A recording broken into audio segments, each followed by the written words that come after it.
So on the Schwarze Hypervac, one of the important things that operators and mechanics always need to know is how to change the brooms out when it's time to replace your broom bristles. So on either side of the truck, we have two pivoting control boxes. On each side, there's a pin.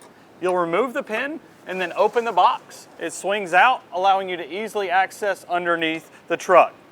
So once you get this out, and once you've set your sweeper console to the broom change to allow the motors to freely spin, once that's been activated from the console, you can step under here and easily spin these brooms.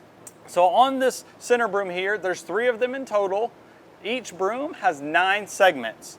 Every segment is made up of 1 bolt and 1 alignment pin. So you can easily stand right here with one gun in the other hand and just pop the bolt out, drop the bristle, and then install the new one very easily. And you just spin it around until you've replaced all 9 segments. Once you've done this side, you can go to the other side and do the same thing on the other end of the truck.